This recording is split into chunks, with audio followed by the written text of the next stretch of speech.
नाज़रीन ग्रामी, मारूफ scholar doctor Asrar Ahmad एक ऐसी दूर अंदेश और जीरक हस्ती थे जो अपनी तहकीक और अहादीस मुबारका को सामने रखते हुए आने वाले हालात की पेशगोई करते थे जो वक्त के हिसाब से आज तक पूरी हो रही हैं, और हालात को देखते हुए ऐसा लग रहा है कि आइंदा भी अहादीस की रोशनी में की गई पेशगोइयां पूरी होती रहेंगी, जैसा कि इन्होंने हदीस को देखते हुए तुर्की के हवाले से कर रखी है, जिसके मुताबिक अनकरीब तुर्की एक बड़ी जंग की लपेट में आ जाएगा, जिसकी वजह से तुर्की के मुकम्मल तौर पर तबाह होने का खदशा है। ये जंग कौन सी होगी, इसमें कितनी तबाही होगी और मौजूदा हालात में किस तरह ये पेशगोई पूरी होने जा रही है, आज की वीडियो में हम इन्हीं सवालों का जवाब देंगे, लिहाजा वीडियो को आखिर तक जरूर देखिएगा। नाज़रीन ग्रामी, आज से 20 साल पहले एक बयान में डॉक्टर असरार हदीस पाक का हवाला देते हुए फरमाते हैं कि अनकरीब ऐसा वक्त आएगा जब यहूदी मुसलमानों के खिलाफ इकट्ठे हो जाएंगे और हमारे मुकद्दस मकाम मस्जिद अक्सा को गिराने की कोशिश करेंगे, जिसके नतीजे में एक अजीम तरीन जंग होगी। यकीनन आप जानते होंगे कि मस्जिद अक्सा मुसलमानों का किबला अव्वल और खाना काबा और मस्जिद नबवी के बाद तीसरा मुकद्दस तरीन मकाम है। मस्जिद अक्सा हकीकत में मुसलमानों की मीरास है जो तारीखी और मजहबी हकायक से साबित है, मगर ये जिस जगह पर तामीर की गई है, यहूद के मुवक्किफ के मुताबिक इस जगह पर पहले हैकले सुलेमानी था। इनका मानना है कि मुसलमानों के यरूशलेम शहर पर कब्जा करने के बाद ये मस्जिद तामीर की गई।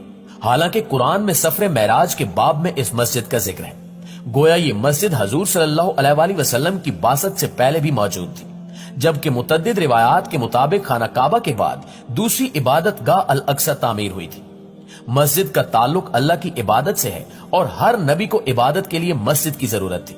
यहाँ तक दुरुस्त है कि मौजूदा दौर में इस मस्जिद की मारूफ निस्बत हजरत सुलेमान अलैहिस्सलाम के साथ है।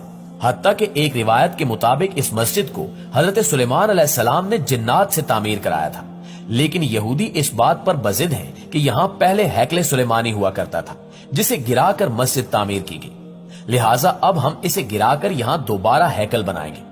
यही वजह है कि यहूदी इस मस्जिद को गिराने के लिए साजिशें करते रहते हैं, और एक वक्त आएगा जब इनकी ये साजिश कामयाब हो जाएगी और फिर डॉक्टर असरार के मुताबिक तबले जंग बच जाएगा।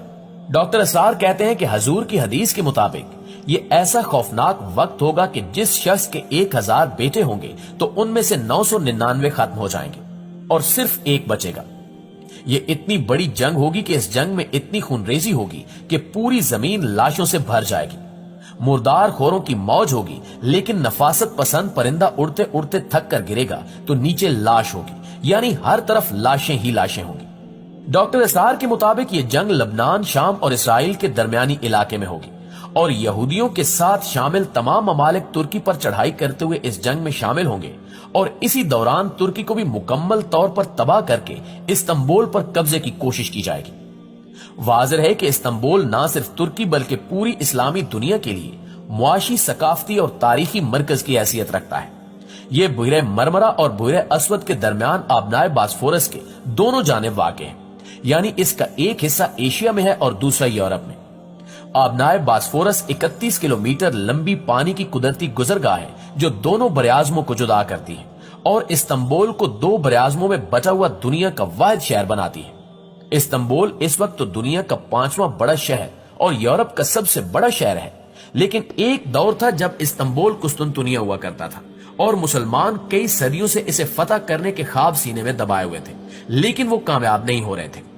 इस मकसद के लिए 674 ईस्वी में भी पूरी तैयारी के साथ एक बहरी बेड़ा कुस्तुनतुनिया रवाना किया गया। उस वक्त मुसलमानों के खलीफा हजरत मुआविया बिन अबू सुफियान थे। ये बेड़ा 4 साल तक शहर में दाखिल होने की कोशिश करता रहा, लेकिन कामयाबी इनके नसीब में नहीं थी। उस हार के बावजूद मुसलमानों ने हार नहीं